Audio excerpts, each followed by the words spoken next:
Pozdravljeni! Ko novic iz sveta Formule 1 ni, se jih nekateri dobesedno izmislijo.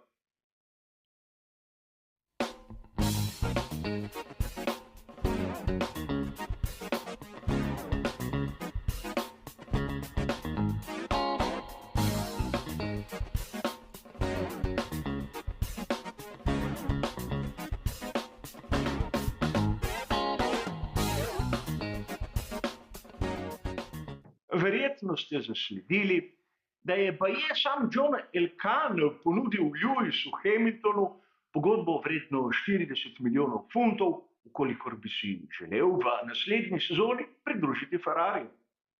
Današnji prispevek bi lahko zaključili takoj zatem, ko bi povedal, da je prvi to novico objavil britanski Daily Mail, vir, ki se v bistvu ne ukvarja s Formulo 1 in je kronično nezanesljiv.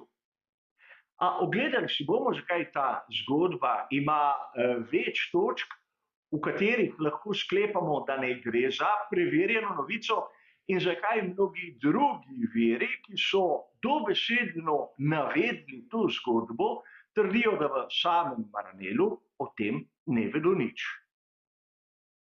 Vidimo lahko, da britanski vir, ki pravzaprav navaja mnogo takšnih in drugačnih zgodb, ne bom rekel, da gre za tračarski časopis, ima pri objavi te zgodbe iz sveta Formule 1 kar nekaj pomanjkljivosti. Od tega, da lahko vidimo izjemno majhno poznavanje tistih zgodb v zakulisju, do tega, da pravzaprav ne vedo, kdaj komu poteče pogodba in koga pravzaprav določene ekipe potrebujejo. A pri Lewisu Hamiltonu je običajno dovolj, da se pojavi v naslovu in že pride manjša skupina navdušencev, kot smo mi, in začne novico brati, ali je resnična ali ne. In verjetno taki viri so s tem zadovoljni. A vrnimo se na sam začetek. Namreč italijanski viri poročajo o tem, da zgodba ni dobila nobenega odmeva, nobene potrditve med tistimi tehniki, ki so prisotni v Maranellu. Namreč verjetno zato, ker skuderija Ferrari v tem trenutku potrebuje mnogo drugega kadra in ne Lewisa Hamiltona. Govorimo o strategih, govorimo o inženirjih aerodinamike in govorimo predvsem o športnem in tehničnem direktorju.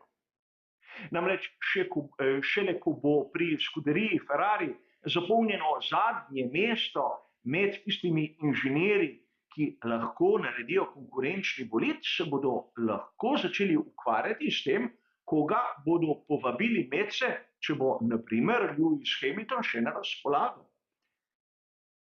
Bolid, ki je prisoten v skuderiji v tem trenutku, je hočeš nočeš 6 stopničko za tistim, ki so ga pripravili pri tovarniški ekipi Mercedes. In ukolikor bi si Lewis Hamilton res zaželel Ferrarija, bi bila ta želja predvsem podkrepljena iz finančnega vidika. A da bi si s Ferrarijem realno želel osvojiti 8. naslov svetovnega prvaka v kratkem, je po mojem osebnem videnju bolj malo verjetno. Ne smemo pozabiti dejstva, Lewis Hamilton ima 38 let. In preden nekdo začne zgodbo Fernanda Alonsa, bi ga rad spomnil, da tudi Fernando Alonso že desetletje ni dosegel zmage v svetovnem prvenstvu Formule 1, torej Lewis Hamilton, ukolikor bi si želel zamenjati ekipe, to ne bi bilo zaradi tega, da bi osvojil kakšne naslove. Namreč pri Red Bullu sta sedeža zasedena in Mercedes verjetno je najbolja opcija, ki jo ima sedaj na razpolago. A vrnimo se k skuderiji Ferrari. Namreč, ukolikor bi prišel Lewis Hamilton, bi morala ali Charles Leclerc ali Carlos Sainz mlajši narediti prostor. In mnogi viri navajajo, kako naj bi bil vozniški par morda Lewis Hamilton, Charles Leclerc. In tu je velika težava. Namreč ne en, ne drugi ne preneseta močnega moštvenega kolegija. In tu smo lepo videli pri tovarniški ekipi Mercedes, kjer George Russell je bistveno bolj konkreten, bolj konkurenčen od tistega, kar je pokazal na primer Valtteri Bottas. In če se spomnimo, kaj vse se je dogajalo med Sebastianom Vettelom in Charlesom Leclercem, lahko nekako sklepamo, da kombinacija Hamilton-Leclerc bi bila najmanj eksplozivna. Rad bi vas spomnil samo, kaj se je zgodilo med nemškim šampionom in monaškim voznikom na veliki nagradi Brazilije. Scena, ki si jo nihče izmed nas ne želi več videti na progi svetovnega prvenstva. A po drugi strani pozabili smo nekaj. Namreč tako Carlos Sainz mlajši kot Charles Leclerc imata pogodbo še v sezoni 2024. Kar pomeni, da eden izmed njiju, ukolikor bi moral narediti prostor, bi praktično bil pod pogodbo, a ne bi smel voziti. Podobna situacija, kot jo vidimo na primer pri Danielu Ricciardu, ki je na plačilni listi McLarena še zmeraj, kajti z njimi ima pogodbo. In to seveda v Ferrariju ne bi bila novost, spomnimo se, kako prijazni so bili do njihovega zadnjega svetovnega prvaka, Kimija Räikkönena, in kako so mu omogočili, da se je praktično preizkusil v svetovnem prvenstvu relija. A vrnimo se k naši zgodbi. Namreč Lewis Hamilton bi verjetno pristopil v Ferrari samo zaradi tega, ker mu tovarniška ekipa Mercedes ne bi ponudila dovolj visoke vsote in on ne bi sprejel manj. Verjetno si želi doseči 8. naslov svetovnega prvaka Formule 1, a zato je potrebno imeti konkurenčen bolid. V tem trenutku danes verjetno je vsakemu izmed nas jasno, da razen Red Bulla so vse ekipe v zaostanku. In tovarniška ekipa Mercedes, ukolikor bo z verzijo bolida W14B malce bolj konkurenčna, bo tudi malce bolj prepričljiva, da bo lahko obdržala Lewisa Hamiltona.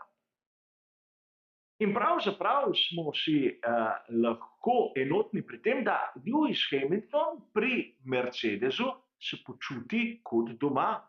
Ne samo zaradi dolgega obdobja, ki ga je preživel pri tej ekipi, ampak ker ekipa skrbi zanj. V bistvu pri Mercedesu je v takem položaju, ki ga pri Ferrariju nikoli ne bo dosegel. Že zaradi tega ne, ker pri Ferrariju se mora nekako voznik podrejati ekipi in ne obratno. To je ena izmed zadev, pri kateri se je morda marsikdo opekel, na primer Sebastian Vettel, ki je bil pri Red Bullu v podobni situaciji, kot je danes Lewis Hamilton pri Mercedesu. A ko je prišel v Ferrari, so bile zadeve čisto drugačne. Lahko bi dejali, da skuderija Ferrari goji neke vrste mačehovski odnos do svojih voznikov, od prvega do zadnjega, da ne bo težav. A tu je seveda treba poudariti, da nihče ne vidi te možnosti kot realne. In zato naprošam vse izmed vas, ki zasledite takšno novico, ki je povzeta po britanskem nezanesljivem viru, da ste izjemno oprezni in da pravzaprav ne verjamete vsaki zapisani besedi. Mogoče se bo zgodilo, ampak v tem trenutku se je pač situacija obrnila tako, da velika nagrada Emilia Romagna je odpadla zaradi višje sile in mnogi viri enostavno nimajo kaj pisati. Zato v takšnem primeru si novico dobesedno izmislijo. In to se je po mojem videnju tudi zgodilo pri Daily Mailu. Napravili so velik naslov, dosegli so odmev, a mi navdušenci se bomo morali počasi tudi naučiti takim zgodbam reči ne. Za danes, za ta kratek komentar novice, ki ne bi smela pritegniti naše pozornosti, bo pa to vse. Hvala za vašo pozornost in nasvidenje.